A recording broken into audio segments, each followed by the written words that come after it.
Coach, this game was pretty one-sided in the first half. What was either the main message at halftime or the main adjustment that sparked something in the second half? We just had to get back to some of the basics. Like our transition defense was not very good.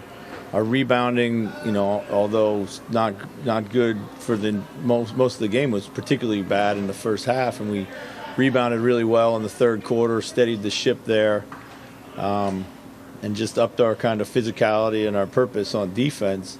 That was it. There really wasn't any adjustments. Like we didn't really do some of the things we talked about initially that we just needed to do better or actually start doing in the third. So. And Anthony Edwards had a phenomenal night offensively, and he was doing it on fast break. He was hitting threes. Yeah. He was driving to the hole.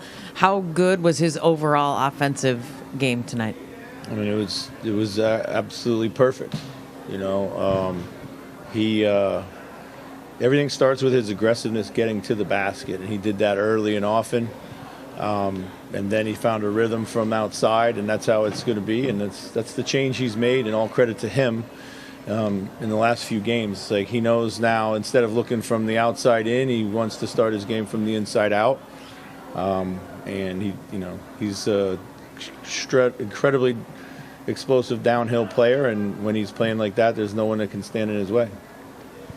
The second quarter, to your eyes, kind of what was the biggest problem, especially on the transition defense, where guys just not getting back? Was it just turnovers that led to easy buckets? I mean, some turnovers for sure. I think guys going to the basket, not getting a foul call, a little frustrated. There was a lag in getting back. They were switching a lot of things, so there was some cross matches. So it was a gang of things, but we were better in that in the second half. Sure. Are they doing anything in particular to Carl tonight to limit him? I mean, I don't know. I mean, every night I look at this and he doesn't get to the free throw line. Like every night, I don't know what to say. I didn't think they did anything to particularly limit him. No.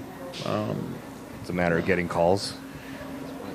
Yeah, I mean it's got to come.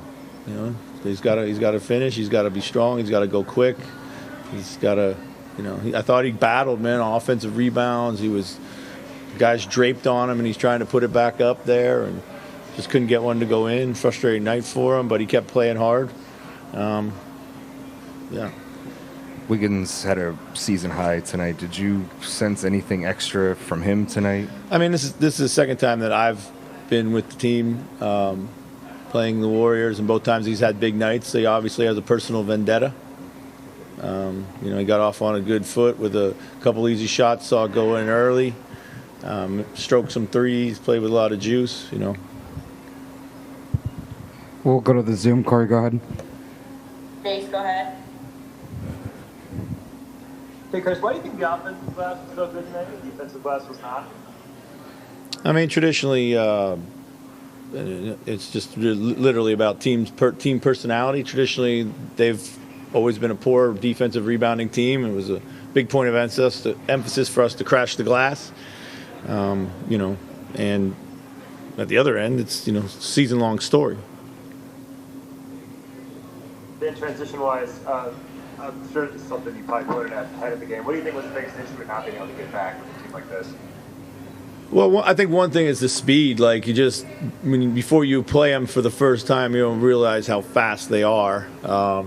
And then the other factors I talked about, the cross matches, the turnovers, of course, just getting matched up out of cross match. I mean, we had we gave up a three on off a free throw. That's inexcusable.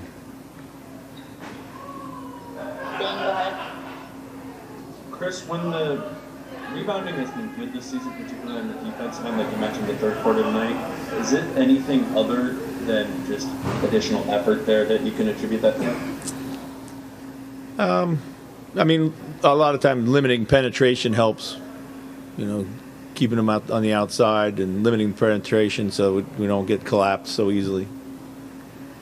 And then you were talking about Carl tonight and them not specifically doing anything to to just slow him other than the free throws that you mentioned. You've also mentioned the baton passing before. Did you think that was at all part of the reason tonight, that it was one of Ant, D'Lo, Carl, and not finding all those three together, or was it just kind of something different tonight? I don't understand the question. The baton passing. Yeah, you mentioned before where sometimes it's like it's Ant goes, then D'Lo goes, then Cat goes. Did you feel it was that tonight?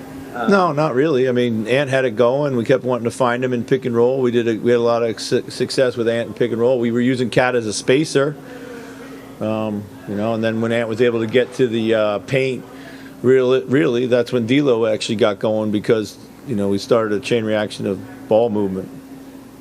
And is that when you can use Cat as a spacer like that, did that help to have Nas out there with him to be the screener in those situations? For sure, yeah. Right, go ahead.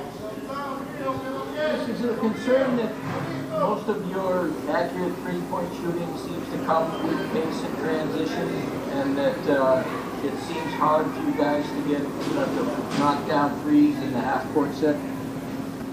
Yeah, I mean, when we were able to collapse the defense like we were tonight, we were get some good looks. But generally we face a lot of switching and have faced a lot of switching, so kind of get stuck in shell offense there. We'll go last question to Chris. Chris, go ahead. Hello, Coach. Hope you're doing well. Speaking about Anthony Edwards' game, is there anything that's surprising you or amazing you about his attitude and his progress this season? No, I mean, this is obviously I don't know if this is a career high for him or not, but this is this is the potential that he has inside of him. It's on him now to be more consistent, not necessarily with 47 points, but more in style of play. It's good to see that he's starting to get back to the player that he was at the end of the season. It's not really surprising. His on-ball defense has been really good. His off-ball defense is getting better. And it's just competitive. Just his competitive nature continues to grow.